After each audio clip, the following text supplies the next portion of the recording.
Hi friends, this is me Shubhrato from Shandil astrology and सबसे पहले तो happy new year to you all. आपके और आपके फैमिली को मेरी तरफ से बड़ा वाला ब्लेसिंग्स वाला और पूरा दिल से happy new year. Great. So this video is I am making special to decipher a greatest myth, probably one of the greatest myth of astrology, that is ninth house is luck. I believe it's not. All right, we will find out.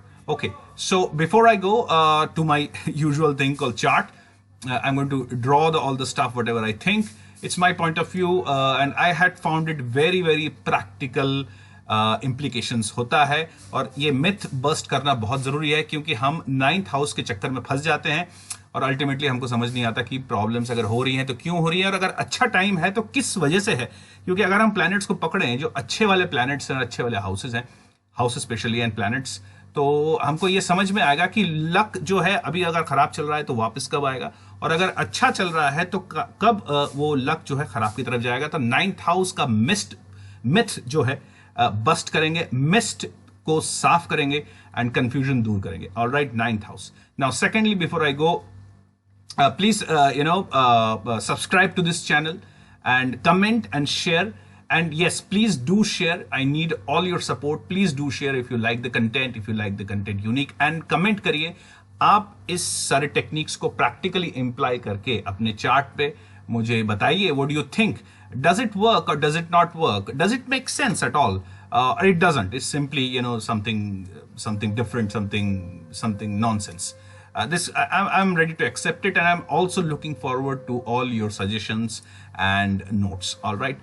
So before I again एक और चीज मैं बात करता हूं, और वो है मेरे पास बहुत सारी क्वेरीज आई हैं रिगार्डिंग माई 2022 predictions, जिसमें मैंने नेचुरल कैलामिटीज वगैरह वगैरह के लिए बात करी थी। Yes, it has started. And आपको अगर देखना है दोबारा तो मैं इस वीडियो के टॉप के कार्ड्स में उसका लिंक दे दूंगा, तो आप इजीली वहां से क्लिक करके मेरे वीडियोस देख सकते हैं। मैं और इस बारे में डेलिबरेट नहीं करना चाहता। देखिए, natural calamities as a mathematician, as an astrologer, मुझे डिसाइफर डीकोड करना ही पड़ता है और मैंने किया भी है, लेकिन इस बारे में फ्रैंकली ज्यादा डेलिबरेट करना बिल्कुल अच्छा नहीं है। बहुत अच्छा टाइम तो जा नहीं रहा है।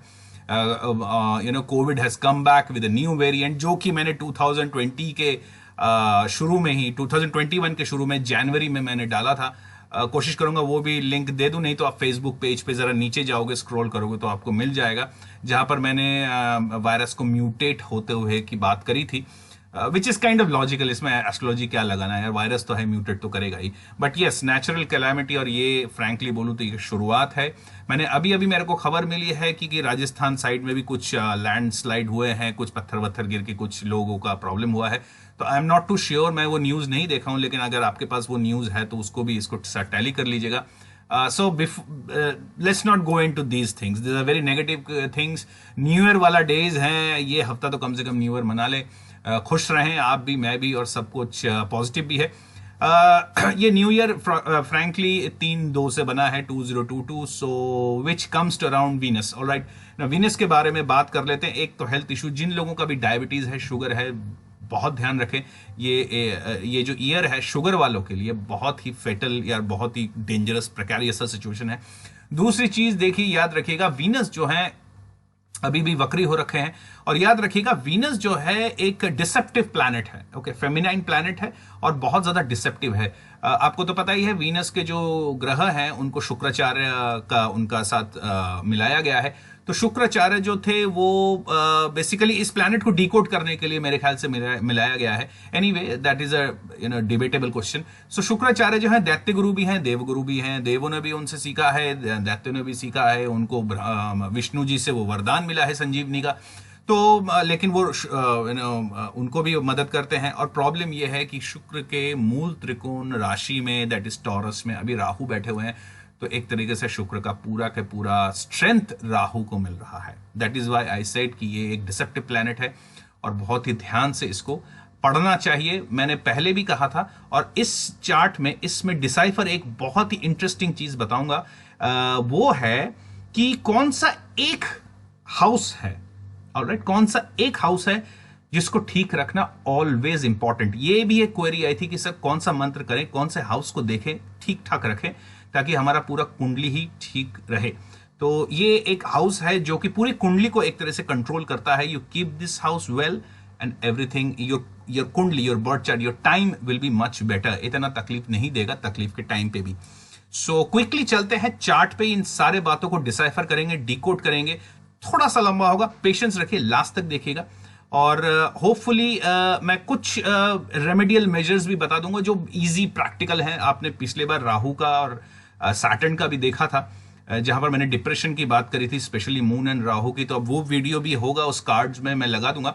तो वहां पर मैंने प्रैक्टिकल मेजर्स की बात की थी, तो यहां पर भी प्रैक्टिकल मेजर्स की बात करूंगा। तो बिना देरी करे, again please do subscribe to my channel, comment and share as much as you can. I need all your support.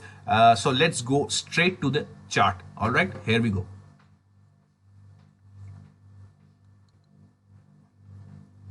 All right दोस्तों, we have come to this chart. ये काल पुरुष की कुंडली है। सबसे पहले कुछ इंस्ट्रक्शन, कुछ लेजेंड्स जिसको कहते हैं, वो है जब भी मैं किसी नंबर्स की बात करूं, फॉर एग्जांपल 1 2 3, तो आप इसको राशि के साथ मिलाइएगा, यानी एरीज। ओके, नाउ ये जो नंबर्स कहीं भी प्लेस्ड हो तो वो उसकी बात कर रहा हूं मैं। फॉर एग्जांपल अगर मैं लेट्स से कैंसर की बात कर रहा हूं, 4th हाउस की बात कर रहा हूं, तो आप समझ लीजिए कैंसर। नो, कैंसर आपका कहां है? फॉर एग्जांपल जो लियो है उनका कैंसर ऑब्वियसली 12th हाउस होगा, राइट। नाउ जिसका यहां पर 2 है, लग्न पे 2 है, यानी 2 3 4 उसका 3rd हाउस होगा, तो ऐसे करके। So I am going to talk about the zodiacs. Okay, placement of the zodiac will of course be a major significant, but उसको उसके साथ ही ले लीजिएगा। So if I am talking about 2, it's Taurus. Wherever your Taurus is placed, that house I am talking about. Alright, let's start. तो सबसे पहले एक major issue है लक का। Alright, तो लक मैंने यहां पर देखिए एरो किया हुआ है, 9th हाउस को हाईलाइट किया हुआ है। 9th हाउस को लक के बारे में हम मानते हैं। अब 9th हाउस को जरा डिकोड करते हैं नक्षत्र लेवल पे। ऑलराइट, नाउ 9th हाउस अगर हम देखें तो इसमें 3 नक्षत्र आते हैं। एक है केतु, फिर वीनस और उसके बाद sun. Alright, again deceptive planet, alright, जिसकी मैं बात कर रहा हूं। तो दोस्तों एक बहुत बड़ा मिथ है जिसका फाउंडेशन है ये त्रिकोण। दोस्तों त्रिकोण जो होता है वो एक इंपॉर्टेंट हाउसेज है, 1 5 9 राशि भी है, हाउसेज भी है, चाहे कहीं भी आपके हाउसेज में प्लेस्ड हो। ये जो त्रिकोण है, ये त्रिकोण स्ट्रेंथ देता है किसी भी प्लैनेट को। यहां पर कोई भी आता है प्लैनेट और अगर रिलेशनशिप बना रहा है केंद्र से या लग्न से, तो वो राजयोग कहते हैं। मतलब यह है कि यहां पर प्लैनेट्स जो हैं, प्लैनेट्स बिकम्स एनहांस्ड, वो पावरफुल होता है, has nothing to do with luck. Alright, 9th house को लक के साथ मिलाना बहुत बड़ा एक मिथ है, बहुत बड़ा एक भ्रांति है जिसको हम आज डिबंक करने वाले हैं। ऑलराइट, 9th जुपिटर है, उसका मूल त्रिकोण राशि है। अंडरस्टूड, फैंटास्टिक, 9th जुपिटर का है। और ऑब्वियसली यहां पर जैसे मैंने कहा, यहां पर केतु, वीनस और सन का यहां पर नक्षत्र लेवल पहुंचता है सजिटेरियस में। यहां पर जो है, जैसे मैं ऑलवेज कहता हूं, मध्य नक्षत्र देख लीजिएगा, वो है वीनस। तो यहां पर वीनस और जुपिटर का बोलबाला है, शायद इसीलिए लक फैक्टर है। दोस्तों Jupiter never brings luck. What Jupiter does is, जीव कारक होने के लिए, उसीलिए आपके लग्न को, आपके प्लैनेट्स को पावरफुल बनाते हैं। That's all. वो यहां पर नॉलेज देते हैं प्लैनेट्स को, आपको राह देते हैं, आपको गोल देते हैं। लेकिन luck is very mysterious. Okay, luck जो है आप डिफाइन नहीं कर सकते। कई लोग कहते हैं कि काम करेंगे तो लक उनके पास आएगा, और those who prepare themselves luck follows them. इस टाइप के एनेक्डोट्स, इस टाइप के मुहावरे आप सुनते ही होंगे। लेकिन यहां पर लक के बारे में 9th हाउस बिल्कुल ही कोई मायने नहीं रखता। अब आते हैं तो कौन मायने रखता है और क्या है। देखिए यहां पर हम लाल किताब के या रेड बुक का बहुत जबरदस्त एक फायदा उठा सकते हैं। मैं ऑलवेज कहता हूं सब कुछ पढ़ना चाहिए, सब कुछ आना चाहिए किसी भी एस्ट्रोलॉजर से, चाहे वो केपी हो, लाल किताब हो, वैदिक हो, नाड़ी हो, व्हाटएवर। ओके, अब आते हैं मेन चीज जो सबसे इंपॉर्टेंट है, और वो है दोस्तों 2nd हाउस। ऑलराइट, अब 2nd हाउस जो है, यहां पर देखिए क्या क्या होता है। Why 2nd house? सबसे पहले तो 2nd हाउस वीनस का मूल त्रिकोण है। ऑलराइट, 2nd हाउस में मून एग्जॉल्टेड होते हैं। ऑलराइट, ये मून आपका माइंड हो गया, ये आपका सारे लग्जरी, वेल्थ सब हो गया। ऑलराइट, मून यहां पर एग्जॉल्टेड होता है। 2nd हाउस में कोई भी प्लैनेट डेबिलिटेटेड नहीं होता है। ऑलराइट, तो moon and Venus. And why 2nd house? 2nd house is also your family. Alright, 2nd house is your wealth, and 2nd house वो हाउस है जहां पर आप दुनिया को समझते हो। अब लाल किताब क्या कहती है? लाल किताब कहती है कि 9th हाउस आपका प्रीवियस बर्थ है, या प्रीवियस बर्थ से आप क्या ला रहे हो, प्रीवियस बर्थ से कर्मा क्या ला रहे हो। और यहां पर सिर्फ होल्डर है, this is only a holding position. यहां पर फ्रक्टिफाई नहीं होता, यहां पर रिजल्ट नहीं आता, यहां पर वर्षा नहीं होती, यानी वो वापस नहीं करता। कहां वापस करता है? अब लाल किताब का सहारा लें। लाल किताब से इसकी 9th का जो भी आपका पिछला कर्म है वो सीधा के सीधा सेकंड हाउस पर, यहां मैं ब्लू ले लेता हूं पेन, वो सीधा के सीधा सेकंड हाउस पर उसकी फ्रक्टिफिकेशन होता है, यानी रिजल्ट देता है। यानी second house is one of the most important house और really luck house. This is the luck house. और इस सेकंड हाउस का now this becomes more and more interesting. दोस्तों ध्यान से सुनिएगा, this is fantastic. Second house का, alright, second house का फाउंडेशन कहां है? Fourth house. दोस्तों फोर्थ हाउस को अगर हम देखें तो फोर्थ हाउस का नक्षत्र बहुत इंटरेस्टिंग है। जुपिटर, सैटर्न एंड मरकरी, ये तीनों प्लैनेट्स ही लक के कारक हैं। Jupiter will give strength, Saturn is your Karma and career and job and whatever you do, and mercury is your intelligence, business, money etcetera. तो यहां पर अगर हम देखें तो यहां पर जुपिटर, केतु, वीनस, ये तीनों ही 9th हाउस स्पिरिचुअल कारक हैं, स्पिरिचुअल प्लैनेट्स हैं। यहां पर लक के साथ कोई लेना देना नहीं है। अगर लक के साथ लेना देना है तो second house and fourth house. तो दोस्तों now comes the most important part. वो कौन सा हाउस है जिसको आपको ऑलवेज ठीक रखना है? और वो है फोर्थ हाउस, यानी कैंसर। आपका कैंसर कहीं भी हो, आपका अल्टीमेट पैसा, वेल्थ, लक वहीं से आएगा। फॉर एग्जाम्पल अगर लियो के लिए अगर फोर्थ हाउस यहां पड़ता तो देखिए फोर्थ हाउस में कौन से प्लैनेट्स हैं या मून कहां पर बैठा हुआ है। That's all you need to do, that's all you need to. For example let's say fourth house में मरकरी है, सूर्य है, इसका मतलब ये आदमी बिजनेसमैन बनेगा। यहां पर अगर जुपिटर है तो प्रीचर बनेगा, टीचर बनेगा, ऑलराइट। यहां पर अगर मार्स है तो स्पोर्ट्समैन बन सकता है, पुलिस वगैरह में जा सकता है। मार्स और वीनस है तो लॉयर बनेगा। सो यहां पर फोर्थ हाउस को देखना बहुत जरूरी है। In short cancer, why cancer, अब देख लेते हैं फोर्थ हाउस में होता क्या है। दोस्तों very important, fourth house is a house of moon and house of exalted Jupiter. This is the key. That is why it's very important. Yes, fourth house is also the debilitated area of Mars.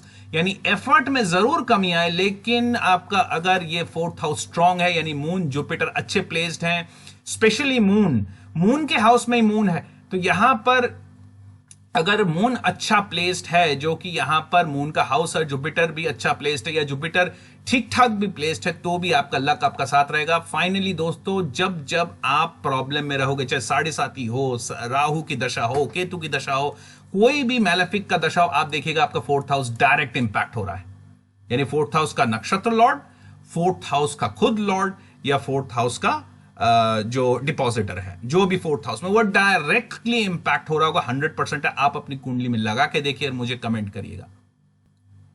तो दोस्तों हमने देखा कि कैसे second and fourth house यानी 9 से आपका luck उठता है, ट्रैवल करता है, सेकंड में उसकी वर्षा होती है, और वो जो फर्टाइल लैंड है जहां पर हो रही है, जहां पर लक गिर रहा है, उसका फाउंडेशन फोर्थ हाउस है। आपको फोर्थ हाउस को अगर ठीक रखना है तो ऑटोमेटिकली वो सेकंड हाउस को भी ठीक हो जाता है। और सेकंड हाउस, और देखिए fourth house is a house of nourishment, याद रखिएगा, वो मात्र का हाउस है, नरिशमेंट। आपके फर्स्ट ब्रेस्ट मिल्क जो आपने अपने माता से लिया था वो फोर्थ हाउस से लिया। That is a land of nourishment, that is a place for nourishment, that is a place for mother. तो यानी सबसे पहले बात तो अपने माताओं का जरूर रिस्पेक्ट करा कीजिए। ये अक्रॉस द बोर्ड सारे के सारे लोग कहते हैं अपने माताओं का जरूर रिस्पेक्ट करिए।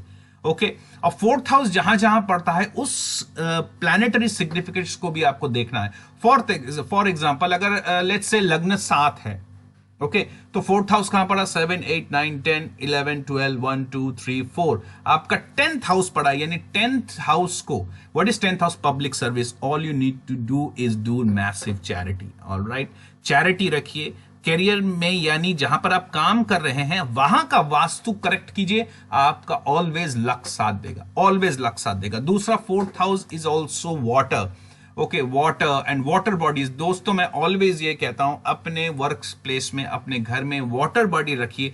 कई लोग, चाइनीज लोग एक्वेरियम रखते हैं, कई लोग लोटस पॉन्ड रखते हैं, छोटा सा अच्छा सा तसला वसला लेके उसके अंदर लोटस वगैरह रख देते हैं। Idea is to keep water but keep it clean, उसको बदबूदार नहीं करिए। अगर एक्वेरियम रखते हैं, उसमें मछलियां पालते हैं, तो फिल्टर विल्टर करिए, उसको साफ सुथरा रखिए।